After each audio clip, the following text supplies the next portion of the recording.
It's time to live your stronger life. Hey, I'm Sammy, physio coach and nutritionist, and your hype girl for creating your stronger life. Here, we ditch the quick fixes and build real strength inside and out. So whether you're here to tone up, drop the body fat, build muscle, mental resilience, or ditch the diet culture, or just feel bloody good in your skin, you're in the right place. So let's get into it. Hey fam, welcome back to the podcast. So today we are going to be talking about one of the biggest stress points for people who are working hard on their health and fitness goals right now. The holidays. Because it's that weird mix of like, oh my god, I'm so excited, I want to relax and enjoy myself, and also I don't want to undo all of my progress. And if you've ever come home from a trip feeling bloated, sluggish, guilty, and like you're back at square one, then I promise this episode is going to help you massively. We're going to cover simple, realistic strategies to stay toned, energized, and confident without sacrificing the fun. So let me set the scene. You've been working hard for months. You're feeling strong, your clothes are feeling better, you're noticing changes, you're in it. You're in momentum.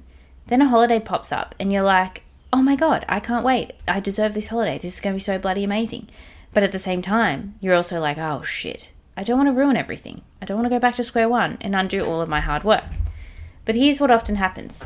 People go into panic mode before a trip. They restrict hard. I've got 4 weeks. I'll diet as aggressively as possible so I can feel even more confident in my bikini. And then they arrive on the holiday starving, tired, and fed up. So of course the pendulum's going to swing the other way. You overindulge, not because it's a bad choice, but because you've been restricting so hard that you come home, you feel guilty, and then the real damage begins. Because honestly, the biggest issue usually isn't the holiday, it's the spiral afterwards.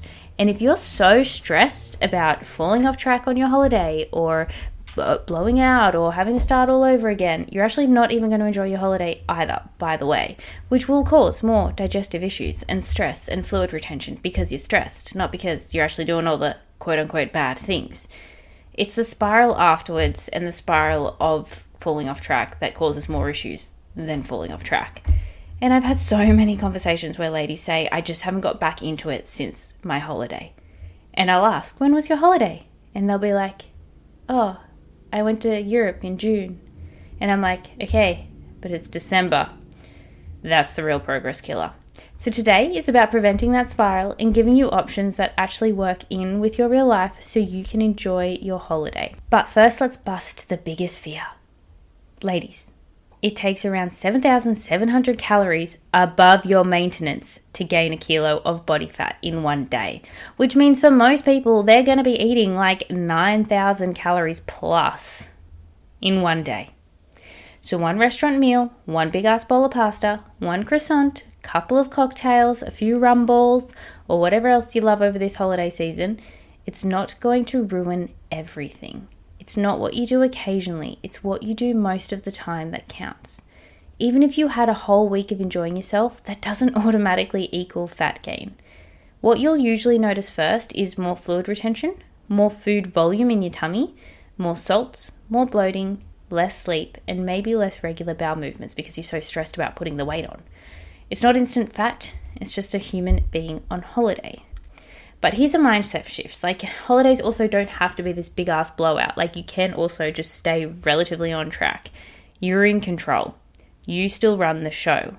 Just because you're on holidays doesn't mean you have to eat a dessert. It doesn't mean you have to drink 10,000 cocktails. All inclusive doesn't mean you have to drink yourself silly. It's like you can, but you don't have to. And honestly, that I choose this mindset is everything. You can choose to go to the gym or not. You can choose to exercise or not. You can choose to have your normal breakfast or you can choose to go all out on the buffet. Like, it is your choice. And if you think anything else is to blame on this situation, then that is another reason why you keep falling off track. So here are 3 holiday strategies. You've got options. It's a spectrum and you just choose what fits you and you may change day to day. So strategy 1 is just enjoy it and move on. This is the most simplest approach and honestly, sometimes it's the best. Enjoy the meal, enjoy the moment, and then move the F on. The damage does not come from the food, it comes from the guilt spiral afterwards. Guilt equals stress, poor sleep, worse digestion, more bloating, I've failed, and giving up. So the rule here is, big meal, amazing, enjoy it. Feel a bit gross from it, whatever, enjoy it. Next meal, back to normal. Have a gorgeous dinner, pizza, wine, ice cream, whatever.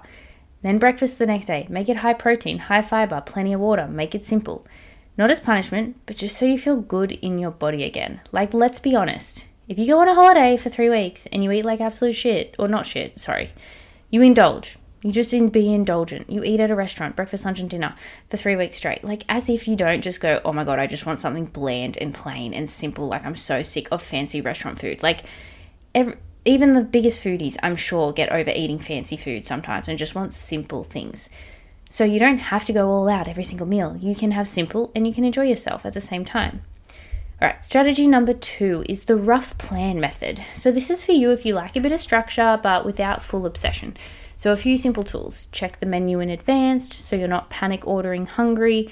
Plan your day loosely around your main indulgent meal. So if you know you're going to go out for dinner, cocktails, dessert, the work, then earlier in the day, make your meals more protein forward, higher fiber, a bit lighter. Not strict, you're just intentionally reallocating some calories to the bigger meal later in the day. A few tactical swaps that can also help without ruining the vibe is build the plate around protein and make it lean proteins as much as possible. Ask for grilled instead of fried, put sauces and dressings on the side, and swap chips for salad and veggies. Or share the indulgences. Share the chips, share the dessert, split the pizza. You still get the fun foods, you just don't end up in the everything all at once, all day situation. And then strategy number 3. This is more for like actual events, and this is calorie banking for my tactical ladies. If you've got a big event and you want to be strategic, this is where calorie banking can really help. It's where you slightly reduce your carbs and fats for a few days beforehand, keeping protein the same to create a bit of wiggle room. It's like reorganizing your budget, right? But this is better for just like one-off events, not something to rely on consistently because it can affect your training, it can trigger that restrict and binge cycle, but if used occasionally, it can be really, really effective. Okay, so no tracking. You can't weigh your food because you're on holidays. What do? That's fine. If you don't want to track on holidays, totally fair. Use hand portions as a guide. So you want your protein foods to be about the palm of your hand. You want carbs to be like a small cup of your hand. You want fats to be about your thumb. And veggies a big fistful or 2. One of each gives you a balanced plate without really needing numbers. And then try and listen to your appetite signals and stop when you're satisfied, not when you're stuffed. It's not perfect, but it is incredibly useful for traveling. So here is a simple holiday day blueprint. Here it'll just give you a great rhythm. So 1, start the day with water and a normal morning routine. Drink lots of water. 2, move your body early.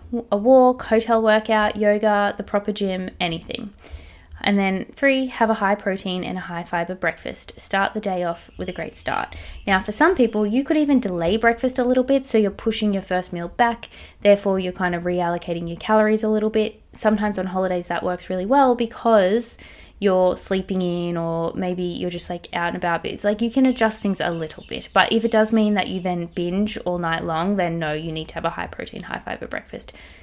Like pushing and delaying your meals can only work for some people, and for some people they need balanced meals throughout the day. And then 4, choose one meal to be the indulgent one, and the rest of the day think balanced plates, lots of water, lots of protein, lots of fruit and veg. Walk heaps. Steps are so underrated on holidays. That was 6. Sorry, I totally forgot to keep count. That was 6. 7, pace alcohol with water. 1 drink, 1 water. 1 drink, 1 water. And 8, sleep reasonably when you can. Try not to have crazy late nights and crazy early mornings, which you're on holiday, so you're probably not going to want to do that anyways. But remember, it doesn't need to be perfect. The goal is to come home feeling like I enjoyed myself. I stayed somewhat on track with my healthy habits, but I didn't derail my life. Now here's some quick FAQs, such as, do I have to do this? No, you absolutely do not. You are a grown-ass woman. You can do whatever you want. But here is the rule. If you choose to go all in on holiday mode and just go full effort YOLO, you are not allowed to feel guilty about it. You need to own the choice and you need to enjoy it. You need to make sure the choices that you make really resonate with you and align with your goals, your values, and your beliefs at this moment. And then just come home and get back into the rhythm. Because again, the issue isn't the 1 to 2 weeks away. It's the 6 to 12 months afterwards where people never get started again. So zoom out. 2 weeks is about 4% of the year. That's it. You've still got 96% of the year to stay on track in your normal routine. and that's where the results are really built. Couple little bonuses, travel food and snack hacks, just some quick practical tips. You can pack food for your flights. A lot of people don't think that you can. Just a couple of main rules, like no liquids over 100 mils, and also, just so you know, nut butter can count as a liquid, so do not pack a jar of almond butter. I have had mine confiscated before and it was a very sad day. You cannot take certain fresh foods off the plane depending on where you are going, but protein powder, bars, rice cakes, dry snacks, totally fine. And if you want some normality while training, always hunt out some high protein yogurts, pack your protein powder, pack some protein bars that you know, like you pack snacks and things that you know you digest well, and then go source some in a grocery store when you arrive at your destination. It just helps with digestion, some appetite control, and that kind of like, home, I feel like me, my normal routine kind of vibe. Now back to the meals on the plane. You don't have to pack food on the plane, right? Like you can totally eat plain food, but I know some people absolutely hate plain food. And like for me, I have some allergies.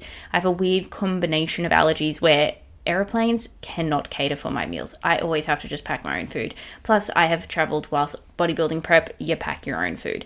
I have literally taken cooked fish, cooked chicken, pumpkin, broccoli, lettuce, avocado, rice, the works in little Ziploc bags. You can pack that shit on a Ziploc bag. And I just ask for like a cold drink to like shove in my cooler bag and I take it with me and it does the trick. But I do not take those foods off the plane. So you got to kind of be strategic about planning your meals of what you're going to take on, and then you can't take it off, just to be mindful of. You could even make overnight oats on the plane. That could work. Anyways, alrighty fam, that is the holiday game plan. So you can enjoy yourself and you can stay on track. You don't need to obsess, you do not need to restrict, and you definitely do not need to punish yourself afterwards. So out of everything I've talked about today, pick a strategy, commit to it, and then come home and just go straight back into your normal routine, because consistency beats perfection every single time. Thanks so much for listening. If you found this episode valuable, please rate, review, and subscribe. And I'd love if you shared this on your Instagram and tag me Sammy_livestrong.